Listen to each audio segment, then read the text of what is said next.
India गठबंधन में रोज़ ताज़ा अपडेट सामने आ रहा है, रोज़ नए मामलात सामने आ रहे हैं और एक एक करके इंडिया गठबंधन के नेता ममता बनर्जी को अपना नेता बनाने की बात कर रहे हैं। अब ऐसे में कांग्रेस पार्टी का क्या होगा, क्योंकि देश की सेकंड नंबर की पार्टी कांग्रेस है। रोज़ बयानात आ रहे हैं और रोज़ इस पर चर्चा हो रही है। बात करते हैं ओम प्रकाश राजभर जी से। सर, इंडिया गठबंधन को लेकर समाजवादी पार्टी ने पहले समर्थन किया और फिर अब उसके बाद लालू यादव और दीगर नेता जो है वो ममता को नेता बनाने की बात कर रहे हैं। क्या कहेंगे आप, क्या सोचते हैं इसमें? कि कोई मायावती की बात क्यों नहीं करता। आप करिए। नहीं, हम तो करते भी हैं। इंडिया गठबंधन के लोग जो दूसरे की बात करते हैं, हम उनसे कहता हूं कि अगर वास्तव में आप लोग अपना ही चाहते हो तो मायावती जी को नेता बनाओ। कोई उस योग्य नहीं है, सब भाग पर आ जाएंगे। देखिएगा, ममता जी ने पहले ही कहा था कि हम गठबंधन का वो लीडर नहीं रहेंगे। ये जबरी बना रहे हैं, जबरी कोई बनेगा। ममता बनर्जी को लेकर लेकिन बड़े अखिलेश यादव ने भी जो है वो बड़ी आवाज़ें उठाई उनके लिए। देखिए, ऐसा है ना कि वो आवाज़ अखिलेश जी गलत उठाते हैं। आवाज़ उनको मायावती जी के लिए उठाना चाहिए। अगर मायावती जी को उठाते तो पूरे देश में दलितों का वोट मिलता।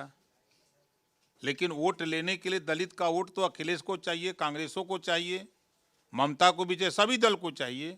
लेकिन दलित के सवाल पे जो दलित नेता हैं मायावती जी, उनके सवाल पे ये लोग क्यों नहीं एकजुट होते हैं। पूरे देश में मायावती जी का एक अपना अलग राष्ट्रीय पार्टी है और एक जनाधार है उनका, उनको क्यों नहीं। एक स्टेट वाले को जो है चिल्ला रहे हो, आज इसका 12 स्टेट में हो, उसके लिए नहीं बोल रहे हो। तो ये सब जो ड्रामा पार्टी है ये सब ड्रामा कर रहे हैं खाली।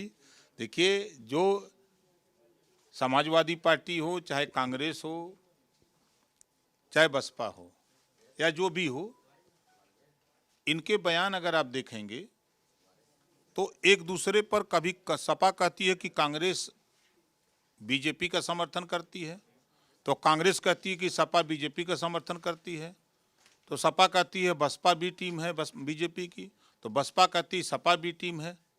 तो ये एक दूसरे के सभी लोग शुद्ध रूप से जितने भी विपक्ष के लोग हैं, सब लोग इंडिया गठबंधन, एनडीए गठबंधन को, मोदी जी को प्रधानमंत्री बनाने के लिए लड़ते हैं।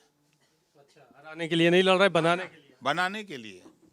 आजम खां की तरफ से एक संदेश जारी करवाया गया है, चिट्ठी जारी करवाई गई है कि मुस्लिम की जो लीडरशिप है उसको कहीं ना कहीं समाप्त करने का काम समाजवादी पार्टी की तरफ से किया जा रहा है और संभल के जैसा मुद्दा जो है वो रामपुर में हुए जुल्म और ज़्यादती पे भी उठना चाहिए। इन सब मुद्दों को लेकर एक चिट्ठी वहाँ के जिलाध्यक्ष ने जारी किया है। ये क्या कहेंगे आजम खां की तरफ से जो आरोप लगाए गए हैं अपने जिलाध्यक्ष के माध्यम? वो सही आरोप लगाए गए हैं। समाजवादी पार्टी आजम खां जी को लेकर के, जब मैं खुद गवाह हूं, आप ही लोगों के चैनल पे जब मैंने बयान दिया कि मैं जाऊंगा मिलने, तो समाजवादी पार्टी के नेता ने कहा कि हम उनको किनारे लगा रहे हैं, आप उनको क्यों हाईलाइट कर रहे हैं। तो उनका सही आरोप है कि मुसलमानों के अगर दुश्मन कोई है सच मामले में, तो कांग्रेस और बसपा सपा है। वो सही कह रहे हैं। मुसलमान जो वोट देता है, क्योंकि वो लोग नफरत सिखाते हैं, हम तो भाईचारा सिखाते हैं, मिल्लत की बात करते हैं, और वो तो नफरत सिखाते हैं कि उधर ताकोगे तो आँख फूट जाएगी और जाओगे सटोगे तो कट जाओगे। अच्छा, तो एक ये नया नारा आपने दे दिया क्या मुसलमानों के लिए कि सटोगे तो कटोगे? नहीं, हम नहीं दे रहे हैं, हम नहीं दे रहे हैं। ये कांग्रेस सपा बसपा के लोग सिखाते हैं उनको नफरत। आजम खां जी कह रहे हैं ना आजम खां जी कह रहे हैं कि विचार करना पड़ेगा मुसलमानों को नहीं तो ये बस सपा के लोग कहते हैं मुसलमानों से कि सटोगे बीजेपी से तो कटोगे। आंख फूट जाएगी। ताकोगे इधर तो सपा की तरफ, बीजेपी की तरफ ताकोगे तो आंख फूट जाएगी। आज उनके यहाँ जाओगे अगर सटो तो तुमको विदेश भेज देंगे। ऐसा सपा और कांग्रेस के लोग समझाते हैं मुसलमानों को। ये तमाम नेता हैं जो दूसरे दल के विपक्ष के, वो कह रहे हैं जो लोग बांग्लादेश में अत्याचार कर रहे हैं अल्पसंख्यकों के ऊपर, उसी मानसिकता के लोग इस देश में भी अल्पसंख्यकों के ऊपर अत्याचार कर रहे हैं। दोनों का डीएनए एक है। ये कहने वाले जो लोग हैं, ये जब उनकी सरकार थी तब उनको डीएनए नहीं मालूम हुआ। 815 दंगे समाजवादी पार्टी के शासन में हुए, 1300 लोग की जान गई। 600 दंगे बसपा की सरकार में हुए, 1200 लोगों की जान गई। कांग्रेस की सरकार में दोनों का रिकॉर्ड तोड़ के दंगे का रिकॉर्ड बना दिया। संविधान को नहीं माना, लाखों लोगों को जेल में डाल दिया, पत्रकारों को जेल में ठूस दिया कि अगर कहीं बाइट दिखाई दे दिए लेते न तो जेल जाना पड़ेगा। ऐसे लोग आज ये बात कह रहे हैं तो गले से नीचे नहीं उतरता है। केजरीवाल ने स्पष्ट कर दिया है कि दिल्ली के विधानसभा चुनाव जो होने जा रहे हैं कांग्रेस से गठबंधन नहीं होगा। अभी थोड़ी देर पहले उनका ट्वीट आया।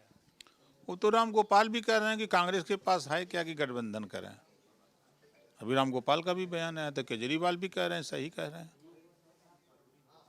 किसको आप अपना बड़ा दुश्मन मानते हैं, कांग्रेस को कि समाजवादी पार्टी? कोई हमारा दुश्मन नहीं है, सब हमारे मित्र हैं। सब लोग एनडीए गठबंधन को सब लोग जिताने का काम करते हैं, सब हमारे मित्र हैं। आज मदरसों को लेकर एक बड़ा सम्मेलन होने जा रहा है जिसमें चीफ गेस्ट आप ही हैं।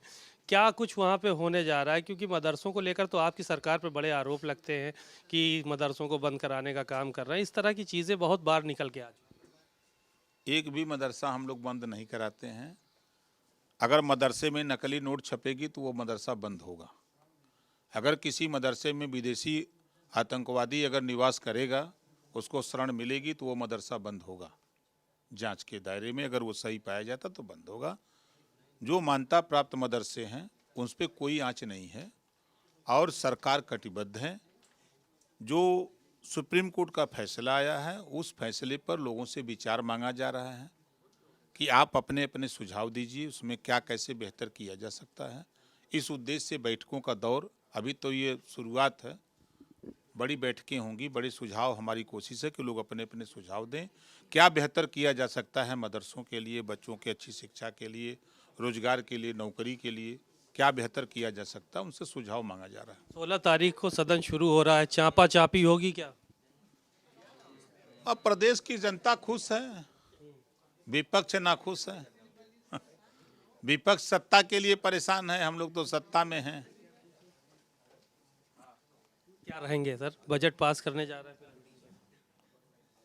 जिस विभाग को बजट की जरूरत है उस विभाग को बजट मिलेगा, काम होगा।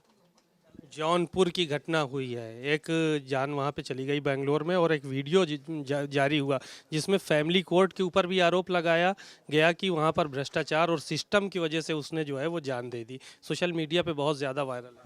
देखिए, वो जांच का विषय है।